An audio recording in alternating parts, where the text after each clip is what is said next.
ते आघाडीच्या बाबतीत बोलायचं झालं तर आघाडीची अजून ती रणनीती नाहीये.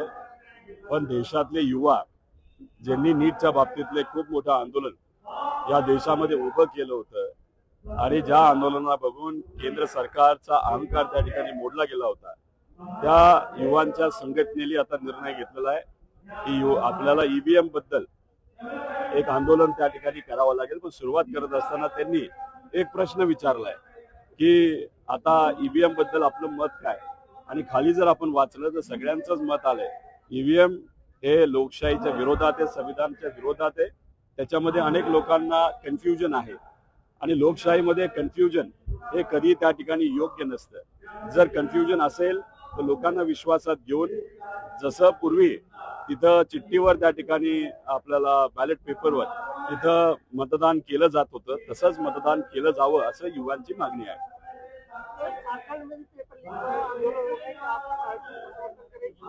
नहीं नहीं, एक तो महाराष्ट्र में भी एमपीएससी हो या उसके साथ सीईटी हो, उसके बारे में भी यहाँ पे पेपर फूटा है, ये सिद्ध हुआ है. अभी उसके लिए हम वहाँ पे लड़ रहे हैं.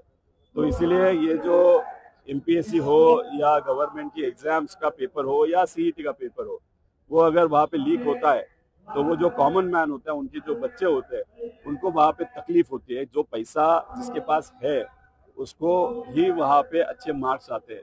अभी एमएससीईटी में अगर आप देखो तो इसके पहले 11th और 12th में बच्चों को जो वहाँ पे मार्क्स आए थे वो करीबन 90% के आगे होते थे और उनको सीईटी में वहाँ पे ऑलमोस्ट 100% मिलता था.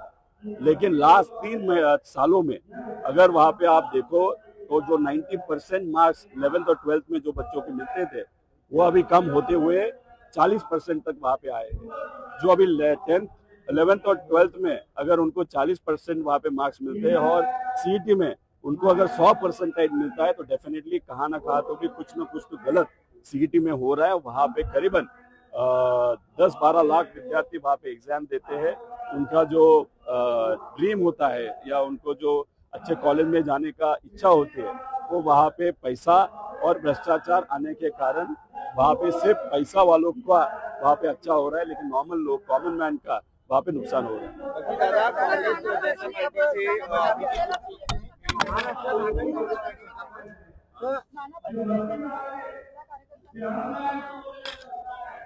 कशासाठी त्यांनी पाहिजे हे आपल्याला बघावं लागेल. आज कधी आपण जेव्हा काम करत असतो तेव्हा सिस्टमच्या वर नाही तर कार्यकर्त्यांच्या वर कधी त्या ठिकाणी आपण नसतो. त्याच्या मागे काय भूमिका होती, युवांनी का कार्यकर्त्यांनी का त्यांचे पाय दुखले हे मला तरी सांगता येणार नाही. थोडंसं समजून घ्यावं लागेल, मग त्याच्याबद्दल मी टिप्पणी करू शकतो. धनंजय मुंडे यांनी कमबॅक बद्दल विश्वास दाखवला. त्यांना कमबॅक करायचं पण लोक त्यांना कमबॅक करून देणार नाही. काँग्रेस माफ करा याची अभिजित तिपके यांची अभिजित तिपके यांची भेट घेतली, बच्चू कडूंनी संजय शिरसाट यांनी भेट घेतली, त्यावरून आता महायुतीची एक नाराजी झालेली आहे.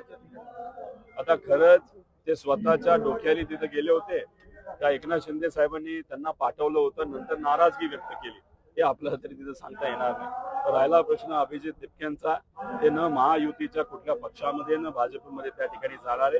त्यामुळे काही कितीही प्रयत्न केला तर ते त्या महायुतीच्या विचाराबरोबर तिथं काम करतील असं मला तरी वाटतं.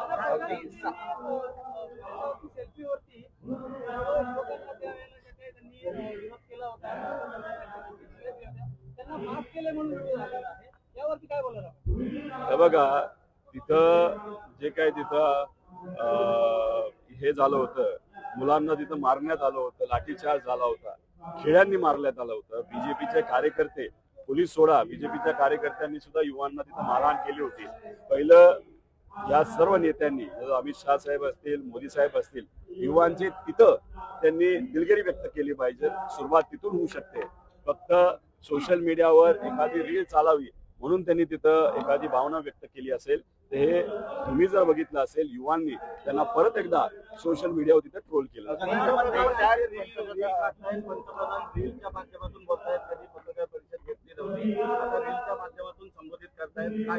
आमचा पत्रकारांवर विश्वास आहे, आमचा लोकशाहीवर विश्वास आहे, त्यांचा तसा रीलवर विश्वास आहे. पण रीलवर ते अवलंबून असल्यामुळे तुम्ही जर बघितलं असेल त्यांना ट्रोल पण रीलच्या माध्यमातून खूप मोठ्या प्रमाणात केलं. पूर्वी मनमोहन सिंग साहेब हे तिथं पत्रकारांना सातत्याने भेटत असत. जेव्हा भारताच्या बाहेर प्रवास करत असत तेव्हा पत्रकारांना ते स्वतःच्या विमानामध्ये तिथे घेऊन जात होते. आणि मग काय झालं, कसं झालं, काय या देशामध्ये आपण करणार आहोत, कसा फायदा आपल्याला देशाला त्या दुसऱ्या देशाकडनं होणार आहे, याचा संवाद हा आधीच्या पंतप्रधानांचा आणि पत्रकारांचा होता. पण आत्ताचे पंतप्रधान पत्रकारांची न बोलता रीलवर बोलतात, हे मात्र दुर्दैवी आहे. केंद्र शिक्षण मंत्री हे देवेंद्र फडणवीस होतील आणि त्याचबरोबर हे पंतप्रधान नरेंद्र मोदी आणि फडणवीसांना देखील माहिती आहे असं ते सामना आगळ्या लेखातून करण्यात आलं. मला वाटत नाही फायनान्स मंत्रालय हे कदाचित तिथं आपल्या महाराष्ट्राच्या मुख्यमंत्री साहेबांना पाहिजे असावं, पण त्यांना तिथं मिळालं नाही का त्यांनी त्याला नकार दिला हे आम्हाला तरी सांगता येणार नाही. पण काही ना काहीतरी मुवमेंट दिल्लीमध्ये आपल्या महाराष्ट्राच्या मुख्यमंत्र्यांची आणि तिथे असणाऱ्या नेत्यांनी त्यांना तिथं विनंती केली की तुम्हाला दिल्लीमध्ये यावं लागेल. सामनामध्ये असं देखील लिहिलंय की राज्यात जे त्यांचा आवडता मुख्यमंत्री होईल म्हणजे फडणवीस यांचा आवडता मुख्यमंत्री असं देखील लिहिलंय. मला असं वाटतं की त्यांचा आवडता होईल का अमित शहा साहेबांचं होईल ते नंतरच आपल्या सगळ्यांना कळेल. दादा, शेकाप डावी इंडिया आघाडी सोबत राज्यात आहे, तर केंद्रात आणि राज्यात सर्व डावी आघाडी ही इंडिया आघाडी सोबत असणार आहे का? पूर्वी वाटतात तुमच्या याच्या आधी राहिलेले आहेत, याच्या पुढेही राहतील असा विश्वास आहे. जंतर मंतर ज्या ठिकाणी आंदोलन पार पडलं हे देशविरोधी आंदोलन होतं असं RSSचे वरिष्ठ नेते त्यांचं म्हणणं आहे. आता मग तुम्ही घाबरला कशाला या युवांना? मोठ्या प्रमाणात हे युवा रस्त्यावर आले आणि तुम्ही घाबरला, तुम्ही बॅकफुटवर गेला.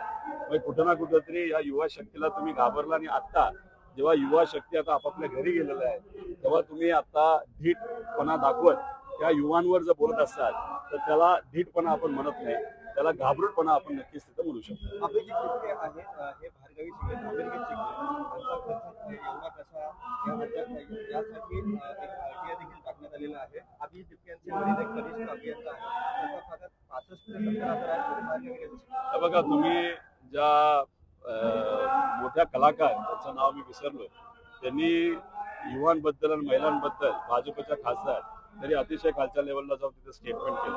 आणि ते बोलत असताना काय बोलतात की हे जे काही मॉडर्न आणि वेस्टर्न हा जो विचार आहे तो देशासाठी योग्य नाही. पण या देशामध्ये अनेक असे मंत्री आहेत भाजपचे ज्यांची मुलं हे अमेरिकेमध्ये आणि लंडनमध्ये तिथं अभ्यास करत आहेत, शिक्षण घेत आहेत. त्याचा विरोध आम्ही करत नाही. त्यामुळे भाजपचे दाखवायचे दात वेगळे आणि खायचे दात वेगळे. आता अभिजित हे बाहेर शिकला असेल तर काय अडचण आहे, त्याला स्कॉलरशिप मिळाली असेल तर कसंही मिळालं असेल ते नंतर त्या ठिकाणी आपल्या सगळ्यांना कळेल. रोहित दादा, नवी मुंबईत पुन्हा महायुतीने खेळा पाहायला मिळतो. एकनाथ शिंदे यांची स्पष्ट योजना आहे, मात्र गणेश नाईक त्या योजनेचे सध्या नाराज आहे. त्यांच्यात वाद आहेत. भाजप आणि एकनाथ शिंदे साहेबांचा पक्ष हा विविध शहरांमध्ये मतदारसंघामध्ये आपापल्या विरोधात त्या ठिकाणी काम करताना बघितलेलं आहे. नवी मुंबईमध्ये तसंच काम हे भाजप विरुद्ध एकनाथ शिंदे साहेबांचा पक्ष हे तिथं सुरू आहे. याच्या आधी सुद्धा आपण बघितलेलं आहे. सर, एक स्थानिक प्रश्न आहे. आठवडाभरापूर्वी स्थानिक आमदार महेंद्र थोरवे यांनी महावितरण अधिकाऱ्यांना कानाखाली लावेल असं वक्तव्य केलेलं आहे, त्याबद्दल काय सांगाल? हे चुकीचं वक्तव्य आहे. अधिकाऱ्यांबद्दल असं बोलणं हे योग्य नाही. तुम्ही सत्तेत आहात, सत्तेत असेल तर तुम्ही अधिकारी तुमचं काम केलं पाहिजे. पण तुम्ही कानाखाली मारणार अशी भाषा जर करत असाल तर हे योग्य नाही. उंबरनेवाडीवरती देखील आपण एक वक्तव्य केलं होतं, पण महेश पारधी जे स्थानिक आहेत ते मात्र इकडे अद्यापही लक्ष देताना पावत मिळत, त्यांना नेमकं काय सल्ला द्यायला? काय उंबरनेवाडीचं दुर्ग